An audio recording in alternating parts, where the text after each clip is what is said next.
Good evening. My name is Jemma. Thanks so much for having Powerledger this evening. We're very excited to be part of the conference this week. I wouldn't really call it a keynote, I just wanted to say a few opening remarks in the lead into the panel discussion that I'll be having with a really amazing and high-powered group of entrepreneurs and leaders in Web3. In preparing for these remarks tonight, I was chatting with some of the panelists, and Stefan and I were discussing a couple of weeks ago that the US, tried to issue and sell more debt a couple of weeks ago, and the market wasn't buying. I think it was about $16 billion, and so they ended up having to purchase the debt themselves. And for some of you who've been tracking what's been happening with looking at new innovative ways to kind of keep the punch bowl going, as I think the Fed Reserve from like the 60s had said, the US government started to look at is going to issue a credit default swap to repackage some of its debt using stable coins. And initial comments thought this was a way to really keep the punch bowl going for a lot longer, but like more detailed analysis kind of showed it's really not going to touch the size of the $36 trillion of debt that we're up to, and we're adding the US is adding $2 trillion to that every year, and that's not including things like Social Security. And if you tally all that up, I think it could be as much as $100 trillion worth of debt. And so, that's quite sobering and concerning on one hand, but on the other, for investments that are hedged against inflation, which is, another way to kind of reduce the size of the debt, that's a great investment prospect. So gold and Bitcoin, I think, have a very exciting future amidst the kind of concerning, never-ending debt ceiling increases and whatnot. And you can see it's not just the US, which is starting to experience resistance to the market purchasing the debt. Obviously, in the UK, Liz Truss, very brief Prime Minister lost her position when she tried to issue gilts and the market said no. But more recently, you've seen in Japan the market not wanting to purchase Japanese debt. And if you look at the kind of macro situation in Europe, you've got this very high debt situation as well. So I think it's going to be very interesting times from like a macroeconomic perspective. And then if you kind of look at the situation with Web3, obviously we've got Trump version 2.0, which for many who've been in the space for a while is like a breath of fresh air with more regulatory clarity. Hi Olga, and happy birthday. And I think that's very exciting. So we've got a tailwind, and you're starting to see a lot more enthusiasm and kind of bullish outlooks coming into the market. And I think from the panelists tonight, I'm really interested to hear from them about what they're working on in the topic of decentralisation and DePIN. And hi Lily, welcome. And I've got a little graph that I wanted just to talk about. So, people think about decentralisation as something that is very Web3 specific, but it's actually been happening in all technologies pretty much. So if you just look at knowledge, it started off that churches held all the knowledge, and then the printing press basically started to decentralise knowledge. And then with the advent of newspapers, knowledge became centralised once more. And the promise of the internet was that it could democratise and decentralise knowledge. But now we've got censorship over the top of internet, which is obviously calling into question actually how, where there's centralised forces deciding what knowledge is disseminating, what can be said, and policing what's being said in many respects as well. So you've got that kind of arc of a particular topic which is changing through time, and then you've got new industries which are typically decentralised when they're nascent. So lots of small enterprise establish themselves and then they consolidate. So there's M&A. So there's kind of a natural arc of decentralisation and centralisation that's happening through time. And I think it's important to kind of set the context around that, because what is happening in Web3 in different sectors is different in each sector depending on where each of those sectors are in their own unique or specific arc.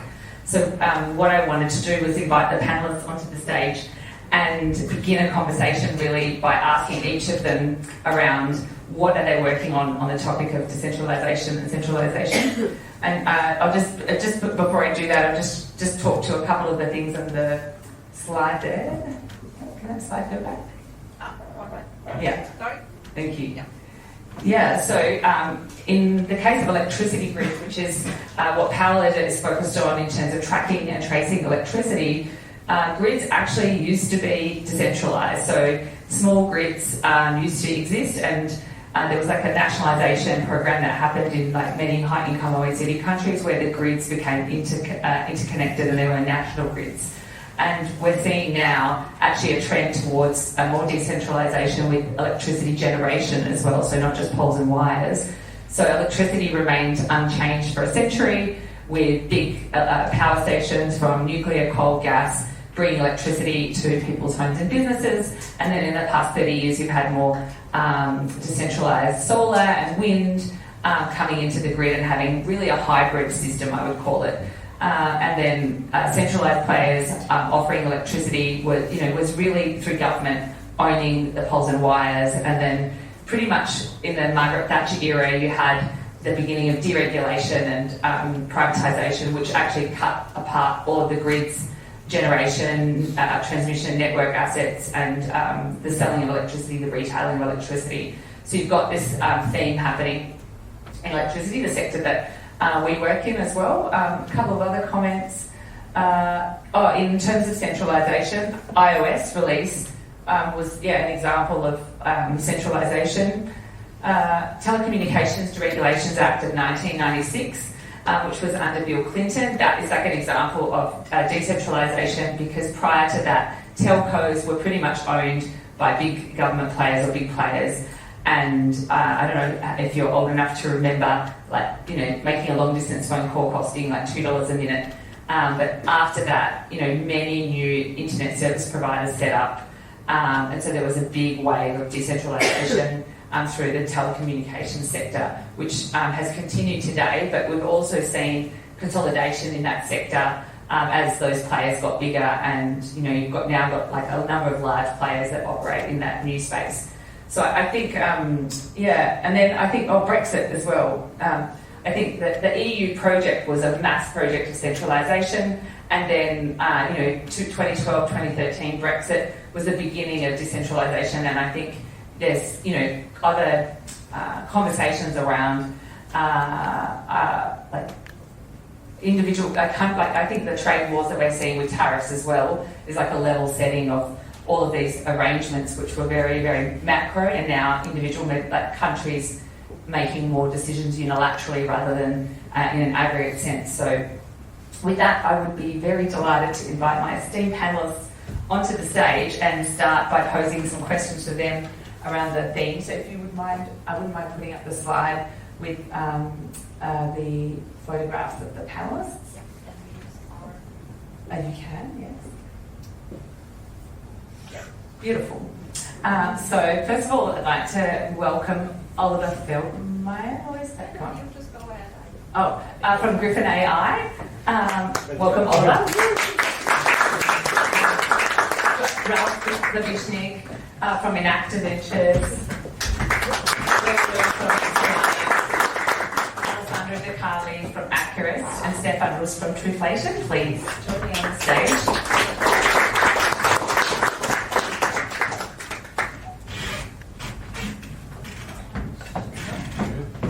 Please do have a seat. However you'd like, it's fine. Maybe I'll sit up this end, and then you guys can sit up there. Thank you so much. One other one. Welcome.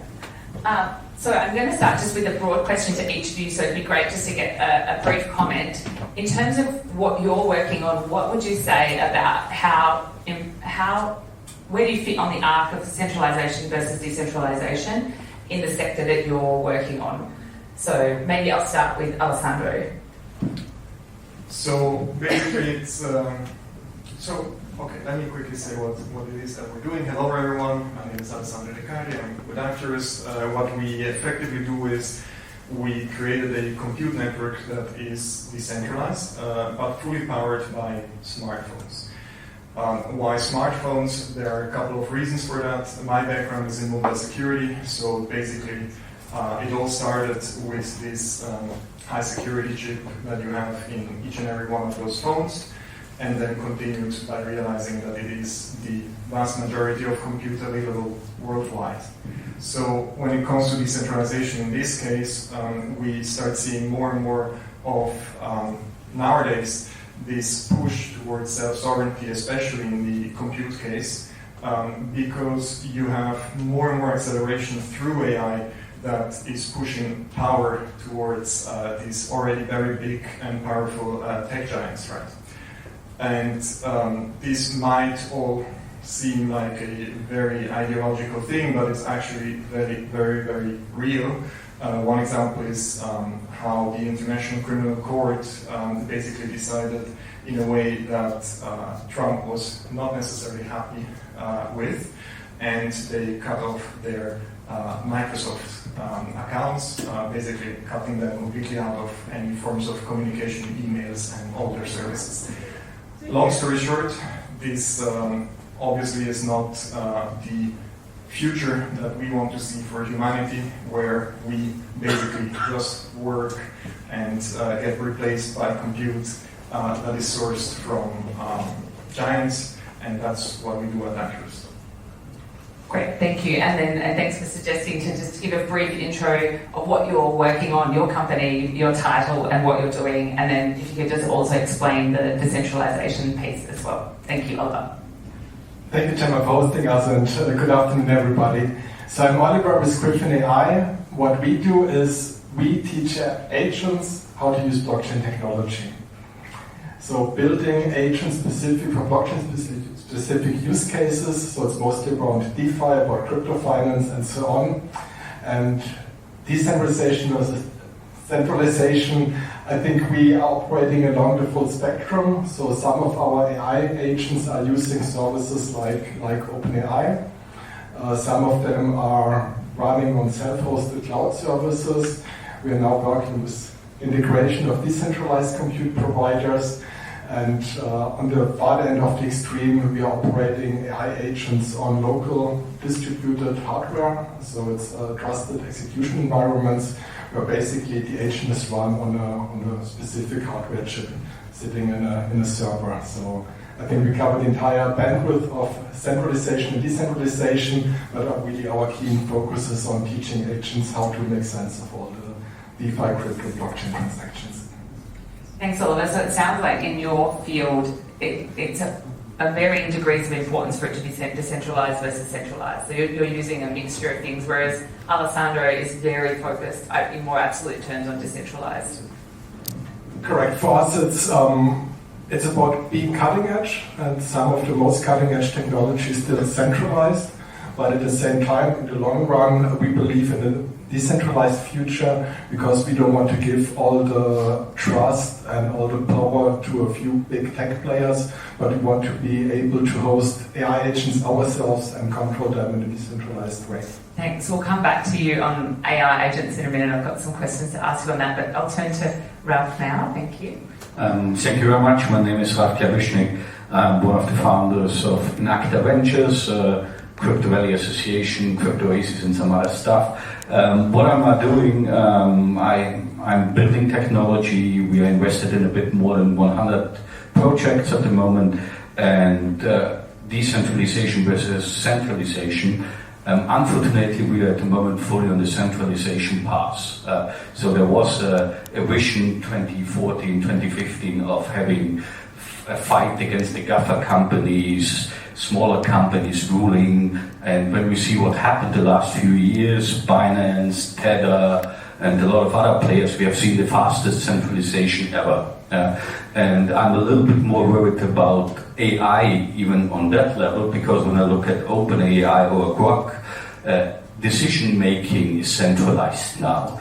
Before you have been Googling, you probably evaluated 20 or 30 different answers, and now the normal user gets one answer, and this answer is very confident. Most of the people will not ask, is this true or not? And there might be hallucinations in these answers and stuff like that. And I think we have to fight for decentralization, but the reality goes into centralization at the moment. Got it. Thank you. Stefan. Yeah, hi. Can you guys hear me? I'm Stefan. I'm the founder of the Truth Network. So we bring the truth. We do cryptographically verification of real-world data and then enable on-chain the calculation with that data. So you don't need to go index that data, take it off-chain, write a calculation to that data, and then write it back to the chain again. And one of our biggest applications that we've launched is Truflation, true inflation. Why did we launch true inflation? We focused on the US and the Argentinian markets because the governments there, Jerome Powell in specific, told us it was transitory. We realized it wasn't transitory. And then we had the Argentinian Department of Commerce head actually cheat on the inflation numbers, so much so that he went to jail. So he lied about it as well. So we experienced a 30% inflation over the last 4 years. What does that mean? That means we lose purchasing power. And that's why, for example, we have issues like the debt issue in the US. We have people cannot afford their houses anymore. So there are more houses. There's about $700 billion worth of housing market for sale by retail in the US because of these last 4 years or 5 years of true inflation of 33%. So how decentralized would you say is Truflation? So we started very centralized.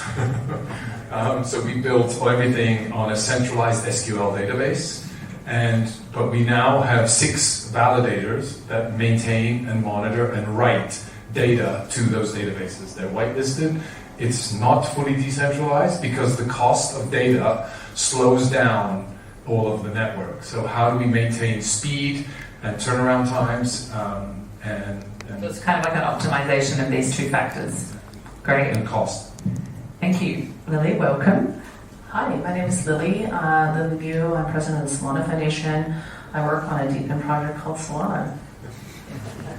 Also decentralized physical infrastructure network. And how decentralized would you say Solana is? Like, how important is it and how decentralized is it in the scheme of things? It's more decentralized than anyone who wants to hold onto the ETH bags would like to believe. Fair enough. Well, thank you for just sort of setting the scene around what you're doing and where you see. I can provide a factual answer to that as well. Well, we would love to hear more from you, Lily, please. It's like 1,500 validators all around the world. It's truly permissionless and also pretty fast, right? It's not as fast as if you have everything co-located in a single data center. That will always be true. But then those are the trade-offs that you make for instead of 10 milliseconds right now at 400 over the next couple of years, we'll bring that down. And the theme is always increase bandwidth, reduce latency. And I think the purpose of this DePIN project has always been financial markets infrastructure. So the closer you can get to very performance systems that you can have with, like the fiber and the microwaves and all those types of things, although arguably you'll never actually be at that point of, 5 milliseconds or whatever people can do between Chicago and New York these days. But then the trade-off of that is there are financial use cases outside of the extremely latency-sensitive types of things. This has always been about broadening financial access to both the buy side and the sell side. Buy side being, let's call it, the classic example of folks who live in highly inflationary economies and have no access to assets outside of whatever the monetary policy they're subject to, and then on the sell side. This is the part that people don't talk about nearly as much, but that is companies having access and issuers having access to capital markets, which is a tiny little pipe, even in the most robust capital market of the world, which is the United States. And even then, there are very few companies that are able to pay and can afford and also undergo that process in order to have access to liquidity. So the value proposition of this DePIN project is global liquidity. My next question to each of you, I might just ask you firstly, because it builds on what you just said there, which is how does Solana think about strategically what projects it wants to bring onto the protocol? Are you being more of a broad church approach, or are you trying to target particular sectors? Yeah, I think most of this industry thinks that it just inherently believes that things are apps, because everyone comes from an app world. Everyone that worked in tech before worked on an app, largely speaking.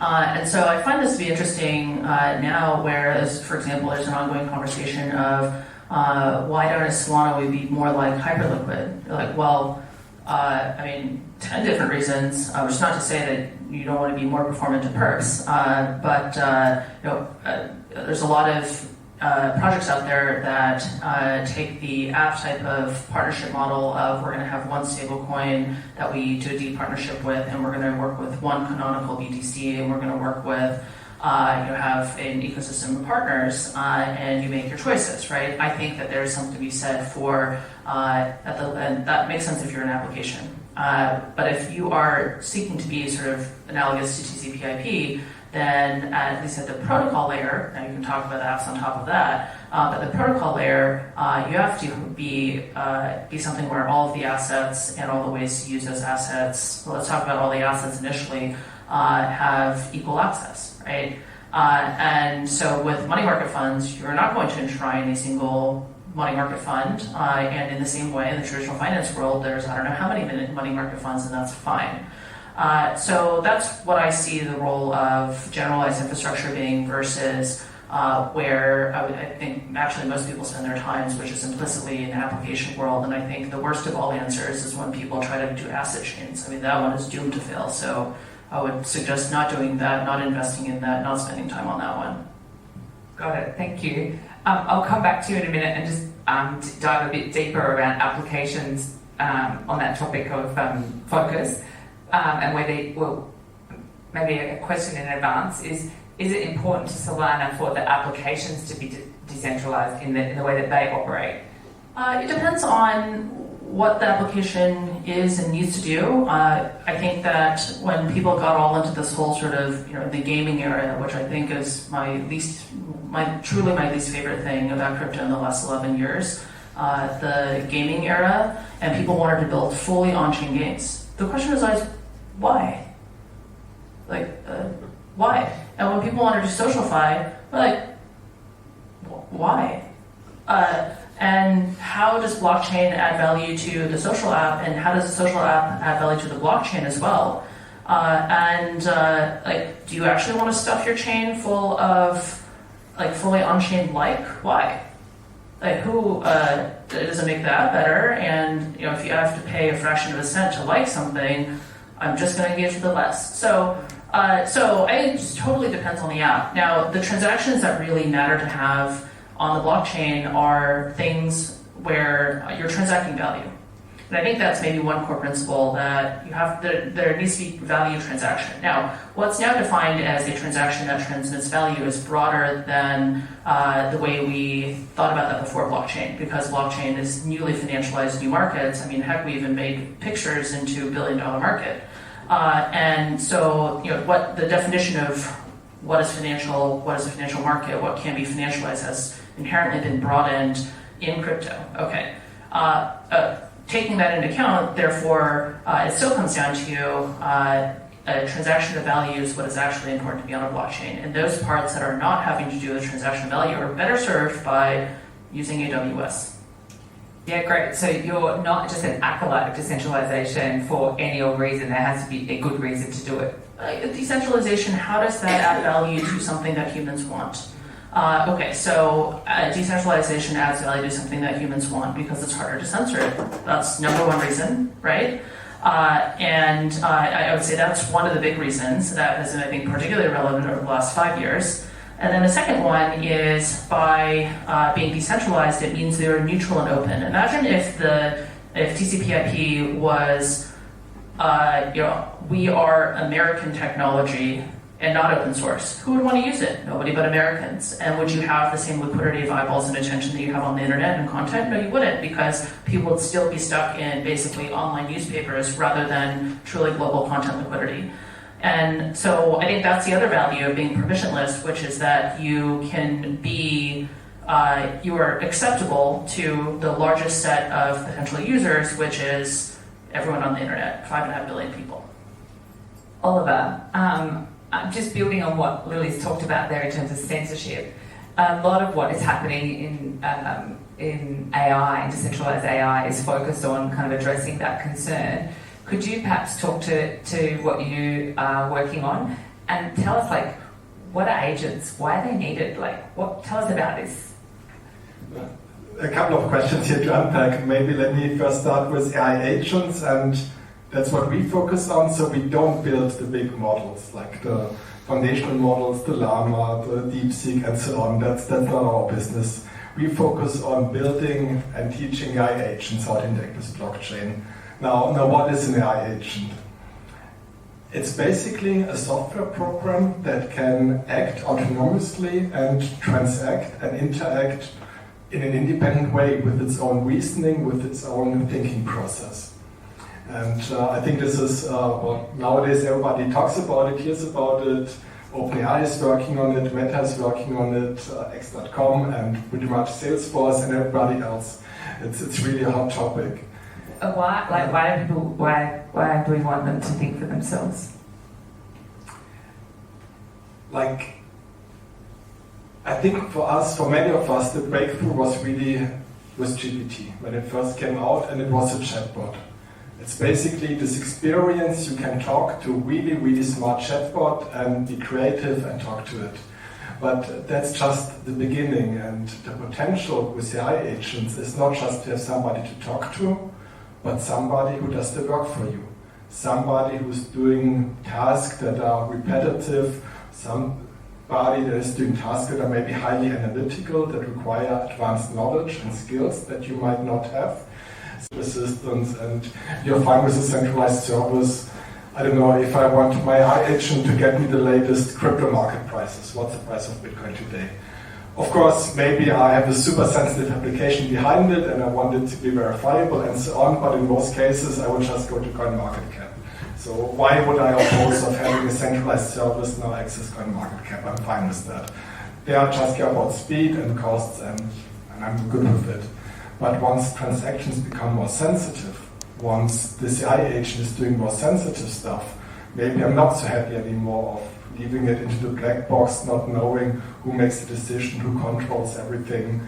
If I want this AI agent now to trade my own crypto portfolio, I'm concerned now. I give it to some startup. Are they changing the code from one day to the next? What is happening with all this data, with all my private data? I start to get really concerned. And if I go into other use cases like health data, decentralized infrastructure, energy trading, healthcare data, and so on, it becomes even more critical. Who do you give this data to? Who has access to it? And what can they do with it? And for those types of use cases, then decentralized compute and decentralized AI really comes into play. Great, thank you. Alessandro, your project, Acurast, is using old mobile phones for decentralized cloud and compute. How many mobile phones have you got on your network? It's about 73,000 last time I checked. Congratulations. Thanks. Question for you. Will decentralized cloud and compute just be a fringe thing? Is it really ever going to touch the sides of the cloud market? I think true decentralized compute will follow a very similar path to how, or what Bitcoin basically did, right? The only reason why today we do have an alternative which is digital to fiat, which we even take as a hedge to compared to inflation, is because it stayed true to decentralization from the start and never compromised on that on every step along the way, right? In the beginning, people were joking about it, and then at some point now, even nation states are kind of thinking about adopting it as treasuries, right? And I do believe that it's going to be very similar for decentralized compute, because if you take a look at now as well the whole AI hype and the latest movements, it becomes more and more clear that compute is power, and whenever you have power centralized, it will not be used for good, right? I mean, it's obvious. So what humans will be able to do is only counter-react to that by having a more democratic and a more decentralized structure, where basically this compute becomes available for whoever in the world, right? Because that's another thing, right? The entry barrier for compute is really, really high. you cannot afford or you cannot access the same compute that you do here in Switzerland in sub-Saharan Africa. It's simply not possible. Right? So just by thinking from a inherent push that humans will have towards that, I'm pretty sure that decentralized compute will not just stay niche. And many people don't realize that, but the vast majority of compute is already basically in your pockets, in your drawers, somewhere at home in the format of mobile devices, right? So already today, the compute is very much decentralized, but it's just not used that way, right? It's still controlled by centralized entities. So it's just a matter of time to unlock that. How big will it get? How quick? Like, what? Yeah, I mean, the cool thing about mobile devices is by lowering these entry barriers. Now, I mean, I think decentralized compute in general will be bigger than every centralized stuff that has been out there. For the simple reason that you don't have the same capital expenses. You're basically completely offloading that investment onto your users who are investing into that compute, into that device regardless, right? How much cheaper is it than AWS or Google? That's another aspect, right? These devices are the most engineered devices that are available to humans. You have Apple that is generating more than half of their revenues from the iPhone alone. So it's not the iPad and the iPhone or the iPhone and the App Stores. No, it's just that piece of hardware that you carry around. And Apple alone invests $33 billion in R&D every single year, right? So what you're basically carrying around is really the most engineered piece of technology available to humans, and that also means that when it comes to compute efficiency, these devices are pretty much above everything else, right? So, long story short, the operating cost of compute mostly is just energy. These devices have the short-term nanometer technology in their chips, so never had the privilege to be constantly plugged into the power plug. That's why they excel at the watts per compute or compute per watt metric. So the cost structure is completely different. That's why I'm also so very bullish on this case, because ultimately, if you want to challenge these very much established players, you cannot just say, okay, we just utilize the very same hardware as they do. We utilize the very same data center as they do, and then we hope that our cost structure will be competitive in some way or form. That will just not work, right? Can you share an application that people are building on this decentralized network of cloud storage? Yeah, absolutely. So if you go on hub.acurast.com, there is actually an instant deploy button. And if you click on that, you can actually describe the website that you would like to see.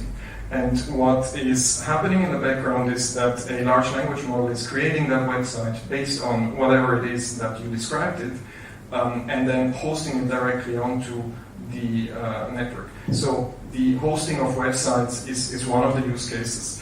Obviously, because we're coming from the decentralized world, right?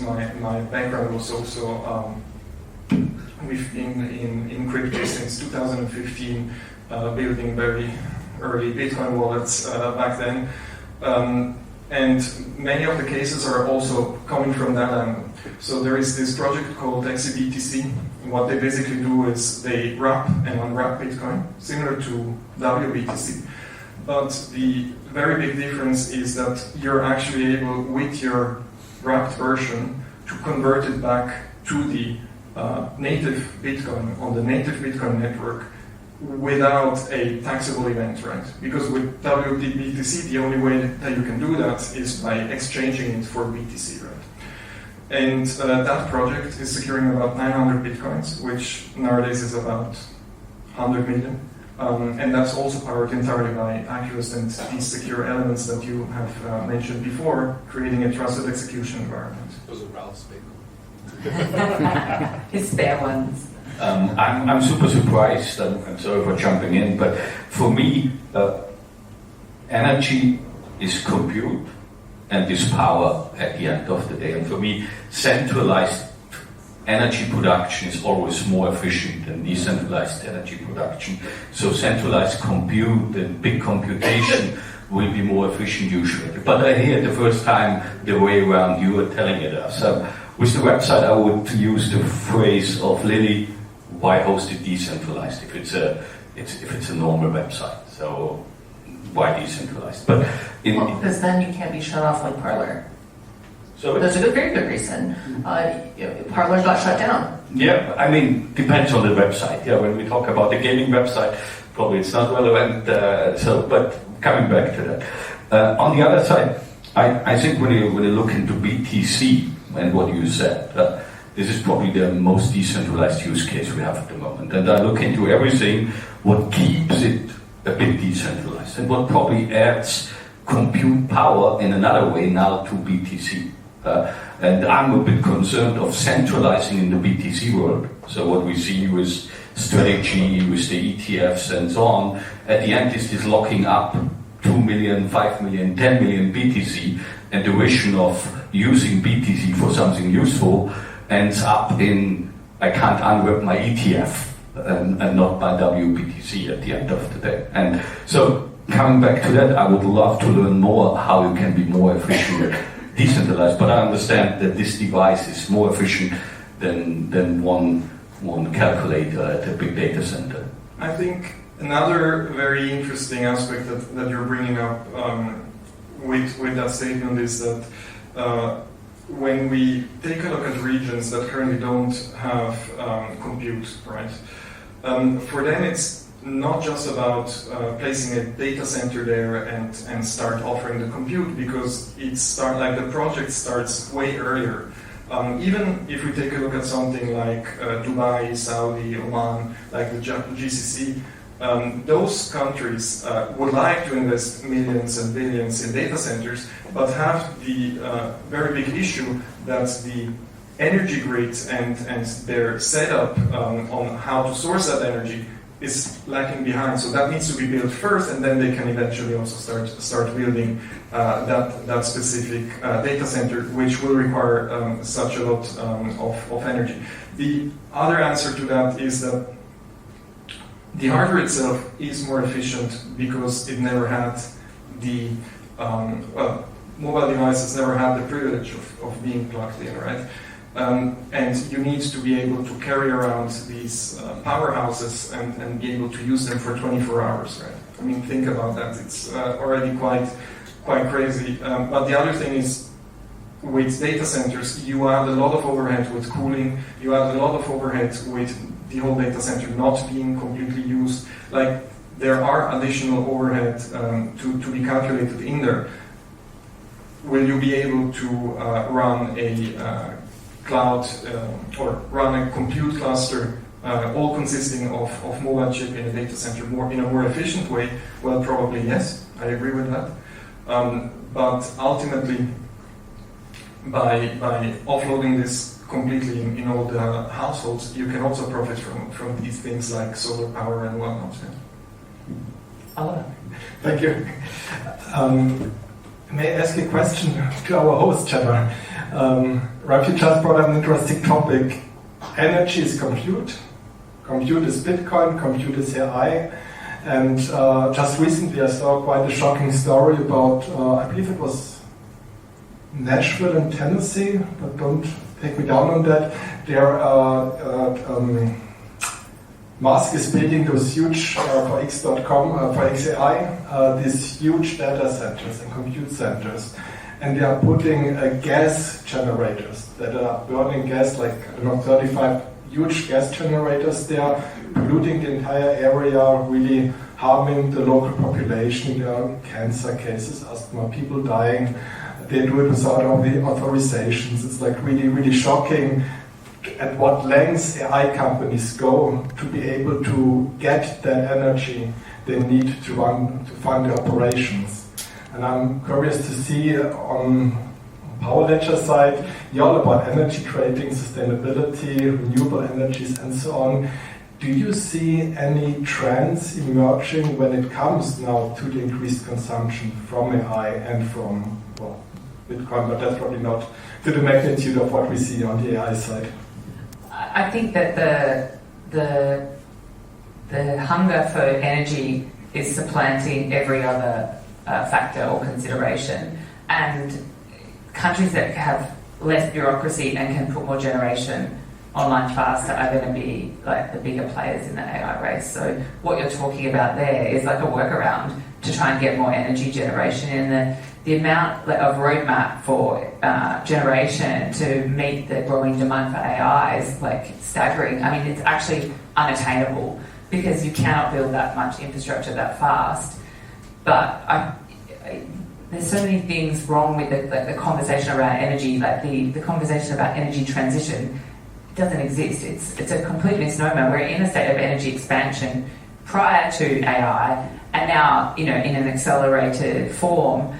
And, Ralph's comment that, centralized power is cheaper, I wouldn't disagree with that. If you look at the total cost of energy, not just the levelized cost of energy from the generation asset, that is like transmission cost and distribution, if we add all of that up, the way that a lot of distributed power has been put in the grids was through subsidised feed-in tariffs, which is like a blunt price signal, which says build it indiscriminately wherever. So if you look at Germany, they built the generation in the north of the country, whereas the people are in the south, so then they had to spend billions in transmission and distribution lines, bringing electricity to people's homes and businesses, and Germany has the most expensive electricity in the world because of that. And all high-income OECD countries that have a lot of variable renewable energy did it through subsidised feed-in tariffs, and all have very high electricity costs.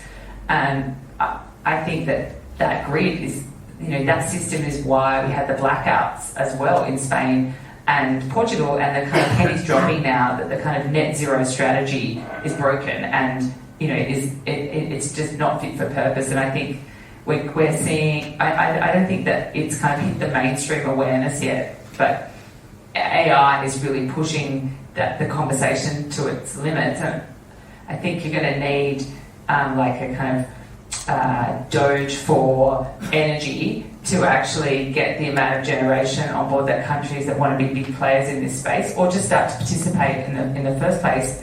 Because it's not just, I want to have like compute online. It's like, I don't want it to be subject to the Patriot Act and for an American company to actually be owning that, and the American government to get access to data that might be very important to a particular country. So I can see other reasons, not just about energy, where that is going to be significant. I don't know if I answered your question. Many follow-ups, but I might just turn the conversation to Stefan and ask, why do we care about inflation data? Like, so what if it's wrong? Okay, the price of things are going up, but the data associated with it, why is that important to us? Do we really care? No, not anymore, because we need to find other money anyway because it's so high. No, seriously, I think we do care. It's a form of taxation, right? I think inflation is a way that the government issues and prints a lot of money, and what it does is debase the existing holding. And if you look today, savings, there's no point saving dollars, right? Why? Because we look at inflation, and that's only the cost of goods. The cost of goods go up maybe 3%. According to Truflation, it's now down at 2%, 1.9% actually. And so if you're seeing price of consumer goods go up that much, then that allows you to keep, your food on the table, keep family happy, etc. But it doesn't keep up with asset appreciation. And what we're seeing is money printer drives asset appreciation. We're at an all-time high again. We're above COVID times where we're printing more money. The M2 money supply is greater than it was during COVID.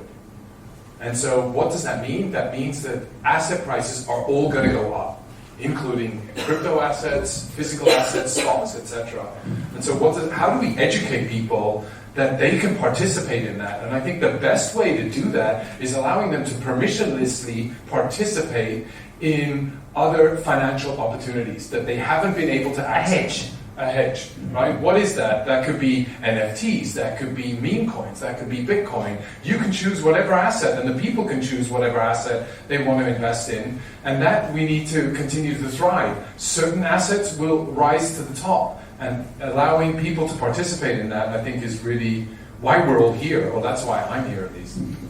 Well, I would say it's, in addition to that, architecting the ground permissionless systems is particularly important because we all know that the CPI in any country has now become a political matter itself, the very definition of that, and it has always been, because then if you can point to this, if there's something which is not objective, there's an aspect of it which is subjective, but you can make other people believe that it actually is objective because I said so, then you can manipulate, you have a cover for whatever information manipulation you would like to undertake in order to convince people that even before you get to the narrative transitory inflation, that inflation is 7%. It's not actually 7%. How do you decide the basket? How do you decide the weight of the basket? And the transparency of that and the stickiness of that CPI is basically a meme, right? And so the adherence to that as a benchmark of how we make decisions itself, it becomes problematic. And even though it takes, I think we think that humans are much more rational than they actually are, and so we think that if we provide objective data, that people are actually going to do something with it, which is just not true. If you just look, for example, in the United States, and for years we were all told that, for example, Joe Biden was never been fitter, right? And any of the 2 eyes and ears knew that was obviously not true, but you weren't allowed to say it until it took the activation energy moment required 50 million people simultaneously seeing that this was not true in order for there to be a critical mass of decision making around that, right? So what does that tell us? Objective truth alone, without critical mass, is so objective truth is actually a social construct, right? The ability to action objective truth requires critical mass of humans mutually reinforcing one another's belief. And so creating permissionless systems to create alternatives to create competition around CPI, right? To create composition around what that basket should be and gain adoption for that could also go wrong. You could also get a worse definition, but you could also potentially get a better one. And you also saw this happen, for example, in China, where anyone with eyes and ears and a nose in 2008 could walk around Beijing and be like, this is not fog because, by the way, we're in the middle of a desert. This is health-harming pollution. And so they censored all the data around this, and the only folks that were providing data was the air pollution monitor on the top of the US Embassy, providing very inconvenient hourly updates on the AQI in the capital, and certifying this was not fog. And that was the one permitted, diplomatically protected data source. So, single source of truth. Yes. And I think that's why we got into this, right? It's like how one entity is giving you the narrative and telling you this inflation is so high, it's only transitory. And why is inflation so important, right? Why would you go after such a boring topic? Who cares about inflation, right? It's not, but actually it turns out that this is the one single metric that gives every government the right to print money. It gives them the right to define interest rates, how much you pay for money. And ultimately, that is then the tax that is burdened onto everybody. And if they can drive the narrative with that one single source of truth, they've killed everybody else. And now finally, Truflation has come to the top that we have now got banks, institutions, analysts, hedge fund managers, family offices, all using Truflation as the source of truth, and they don't believe the government numbers anymore. And so more and more, these institutions are beginning to find and trust an alternative source, which wasn't there 5 years ago. And now today we have it here. And so that is how, and I could say the same with Bitcoin. 10 years ago, nobody believed Bitcoin, right? How many treasuries do we have now running Bitcoin? Solana wasn't even here before, right? You didn't have pumped up fund. You didn't have meme coins, right? You didn't have any of these assets that were created that are today being adopted worldwide and is changing the system. Our system is changing. And we need to come to terms with that. And I think the world is not ready how this change is going to come. Yeah, so what you're saying though is that the people that are waking up and actually getting the alternative data are making better decisions and stopping their assets from being depreciated and are actually in a better position to make money and at the very least not lose money. So the subscribers to the Truflation dataset, and by the way, it's permissionless, it's free, so anybody can go and anybody can create their own index. So it's all that data is available for anybody to go build their own index. We've created a totally different basket. We've created a velocity where it's updated every single day. You don't need to wait 1 month for some guy to get on a stage and tell you how high inflation is. You have a 45-day lead time. And the investors that are subscribing to the data are taking advantage of that 45-day lead time. They're buying Bitcoin when they see trends shift. They're buying bonds or not buying bonds when the trends shift. And they're buying Dixie dollar, selling dollar when trends shift. So those are just some of the indicators that they're leveraging our data for. Thank you. Ralf, you're in the game of investing. Tell us about a couple of your more recent investments that have a decentralization theme, and why did you make those investments, and why are you excited about them? First of all, I have a favorite sentence of the evening. Inflation is another form of taxation. I would like to take the sentence from me away. I mean, this is quite simple, but really good, because then you start to care about inflation, because we care very much about taxation, and we are happy here in Zug usually, but this is really a very good way to think about it.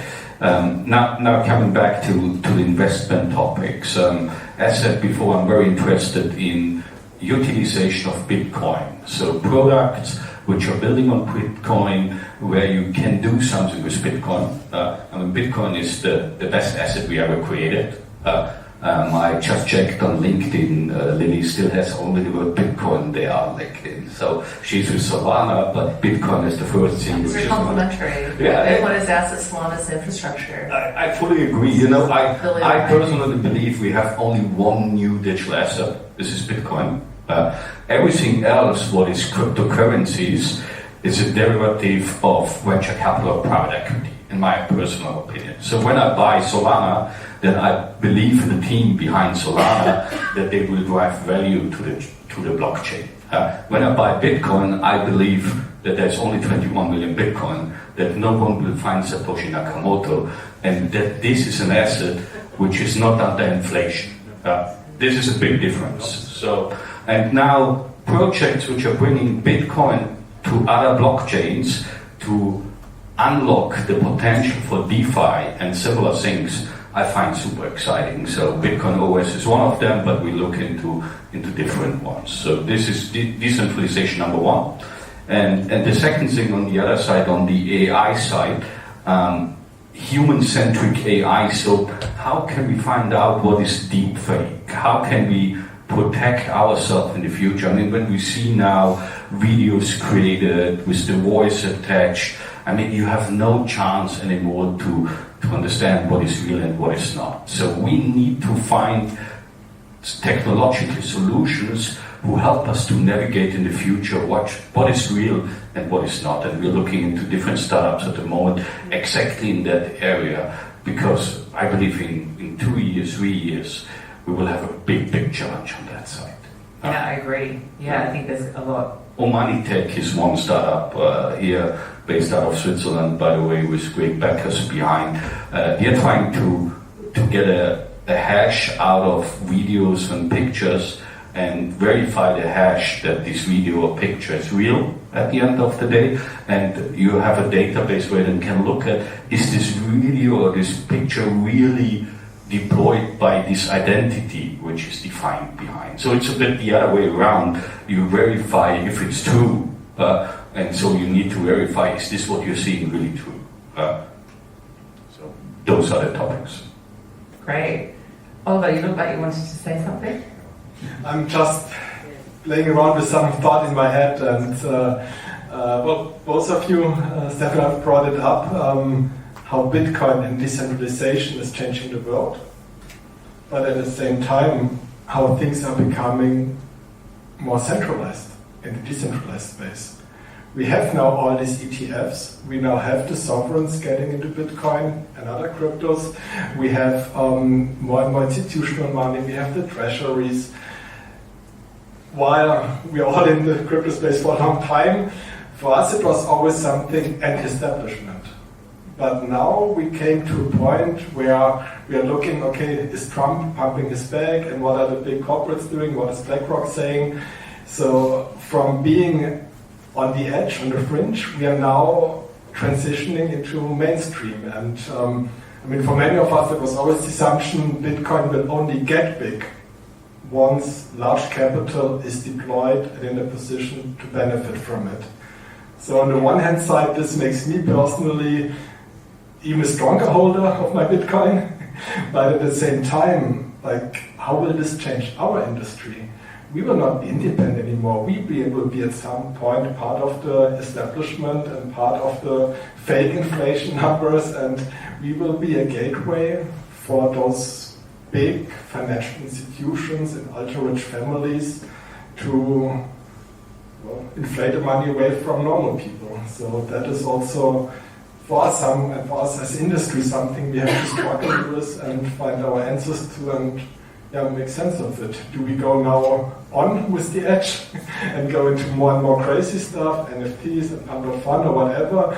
Do we try to do something as anti-establishment by expanding our industry into other areas? Or do we double down on what works now, the Bitcoin and everything? I don't know. I don't have the answer. I'll put that question to the panelists. Yeah, I mean, I think we're going to go.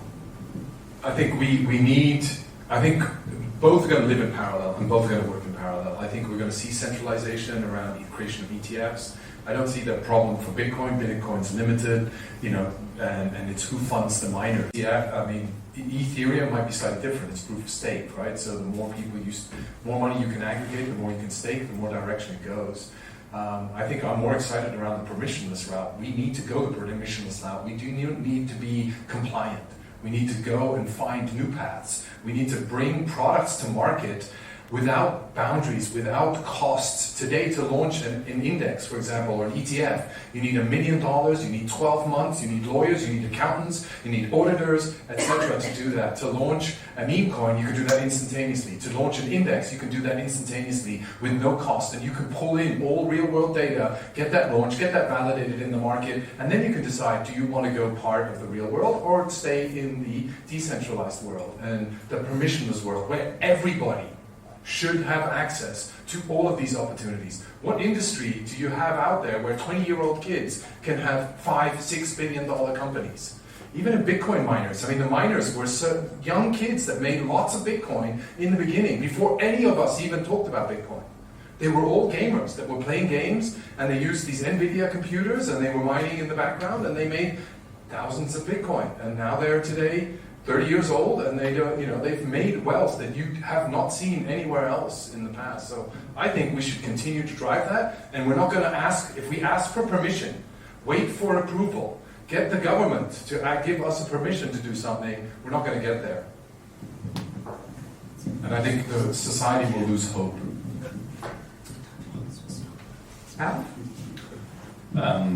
I couldn't agree more. I mean, waiting for regulation brings you to nothing at the end of the day. And I believe the way how we regulate today with KYC and AML and similar things costs billions of dollars, takes us also to nowhere. When you would do this in a more efficient way with AI and with the data behind it, it will be much smarter at the end of the day. But what should I say? I'm also not the biggest fan of pump.fun. When I heard about today that they want to raise $1 billion on a $4 billion valuation with a token sale of $7 billion, okay, probably it's not the best investment. Buy some Bitcoin, I would say, on that side. But do your own research. It's a lot of the things we have seen pumping, maybe NFTs a few years ago. Look where the NFTs are today. It's always an interesting experiment. It's then the question, what in the real world comes out of the experiments? And I believe we need these experiments to get to somewhere, because these experiments are in a space which is not regulated until the regulator steps in and tries to regulate it, and then it's gone at the end of the day. But it brings us to the next level. No. But if you also look, I mean, pump.fun is just one example. I know everybody laughs about meme coins, but if you look at the tooling that has been built around all of this, the rapid deployment of liquidity, the rapid capability to work and interact with these coins in Telegram, in all sorts of sniping capability. I mean, all of these tools that weren't available beforehand have now become mass. I mean, I wouldn't say mass adoption because it's a very select few, but for the few that are using it, it has become tools that can be scaled up into other products and into other services. Even the US president is using it. Yeah, maybe he's using it too. Lily, do you have any comments on meme coins in relation to what Stefan said? I don't know why everyone always looks at me. Well, I think that if you look at the infrastructure that's tested live, infrastructure is held up for that. I don't know what other market has the world's #1 asset gets dropped on it on a Friday at 9:44 p.m.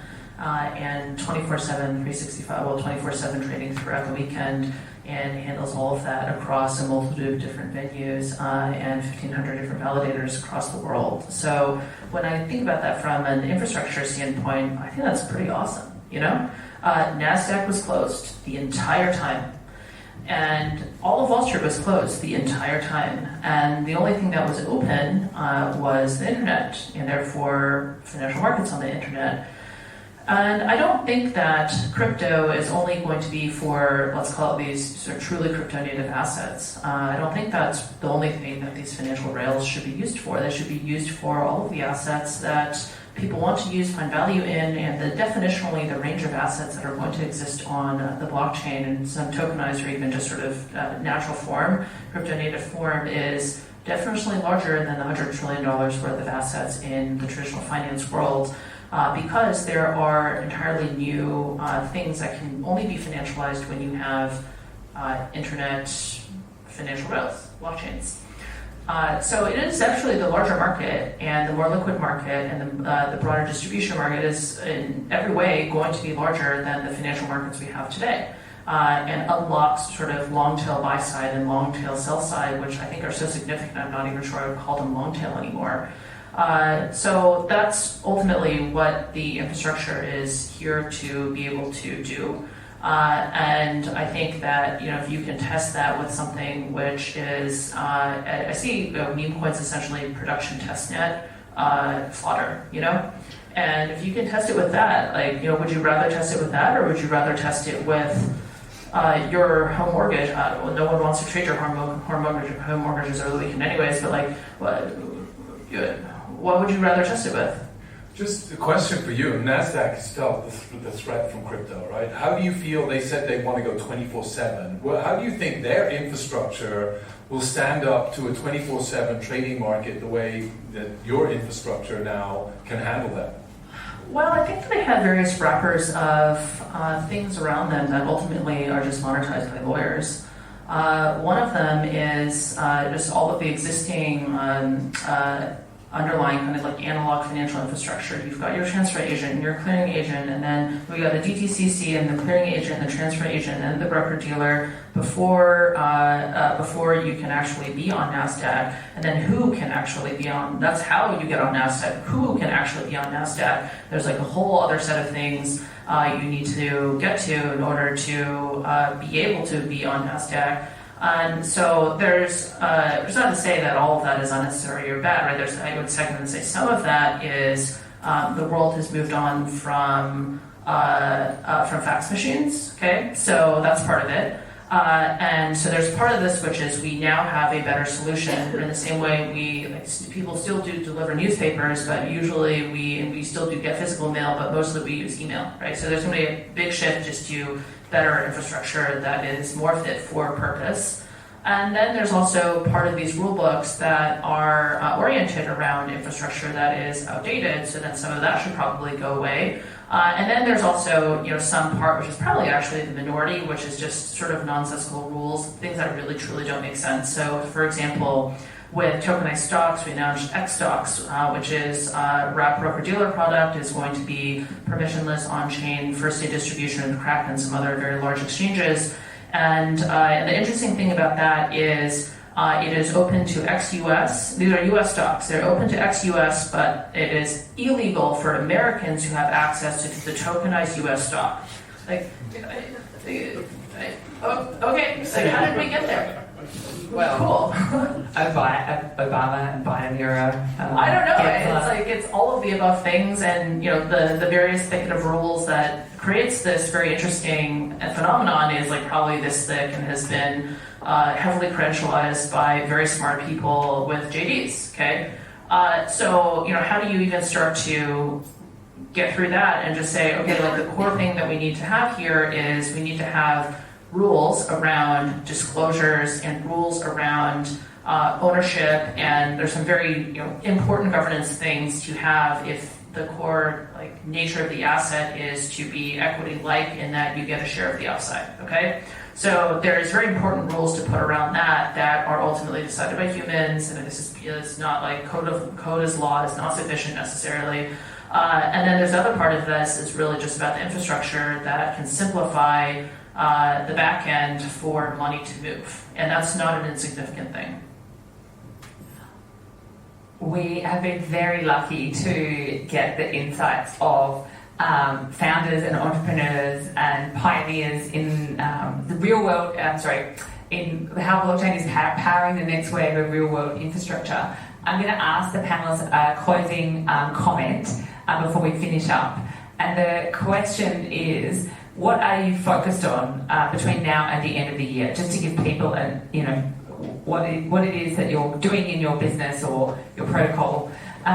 Please, Alessandro, would you mind going first? Yeah, sure. So we'll have our mainnet launch actually this year. This means that that will certainly be one of the focus points. But the other thing is obviously growth and making this as visible as possible. Great, thank you. Thank you. For us, I didn't know where to start. It's just running. So many things to do, hundreds of things to do. Every week, every day, we have 10 agent ideas, what we wish we could develop and what we are building on. So that will just continue. What I was probably the most eager for this year of launching a first set of real autonomous agents that interact with blockchain technology and making that as a proof of concept work. That's my biggest excitement. And apart from that, also on the fundraising side, on the token launch side, that is the second big topic. Great, thank you. Ralf? I'm trying to follow up what AI is doing this year. I'm trying to learn every day, and it's going so fast that I don't have enough time to see what's happening. So I believe the next 5 years it will change all of our jobs, all of our environment, and I think it's key to be this year only close to see what's happening. Thank you. Stefan? Yeah, so index.fun. Check that out. That's what I'm following. That's pretty good. $8 billion? $800 billion. So there's a thematic index market of $800 billion. It goes through that process that I talked about earlier. You need $1 million to launch an index. You need approvals. You need licenses. You need compliance, etc., etc. It takes you 12 months to get that to market, and then you don't even know if the market wants it. Based on the trends and the speed and the evolution of trends, we've spent the last 4 years bringing real-world event data to the chain. So now that we have all of this event data, how do we allow anybody to create an index? So you can go and create your index. We have people coming up with OnlyFans index, YouPorn index. We have, rainy Brazil coffee stress indicator index. So we have all of these creative ideas that people are coming up with that some will professionalize, some will be a fad, will come today, tomorrow, and then eggsflation. We have eggsflation. You can trade eggs today, predicted going up tomorrow or down tomorrow. And then I'll be able to buy long eggs. Maybe even Heads and Shoulders dandruff shampoo someday. So that's the market that we're launching. It's live now. You can go and start trading up or down on specific indexes. Beautiful, thank you. Lily? Solana's going to be the best place for capital. This is an order of operations. You want to have the best network. That takes time. Then you want to be the best place for developers, and this is additive, not a choice. And then the next thing is be the best place for capital. I think that blockchain has always been about financial infrastructure. We went through this period of 21, 22 when people thought that consumer, and Web 2.5 was Web 3, and it's not. This has always been about markets, and that's what I think the purpose of every blockchain outside of Bitcoin is. And so we've got to get indexes onto Solana. That's actually pretty cool because if you have an index, then that can become an Oracle feed, and then you need to have an Oracle feed in order to be able to create a market around it. I sense there's going to be some follow-up conversations from the panel. Please join me in thanking our wonderful panelists tonight for this very interesting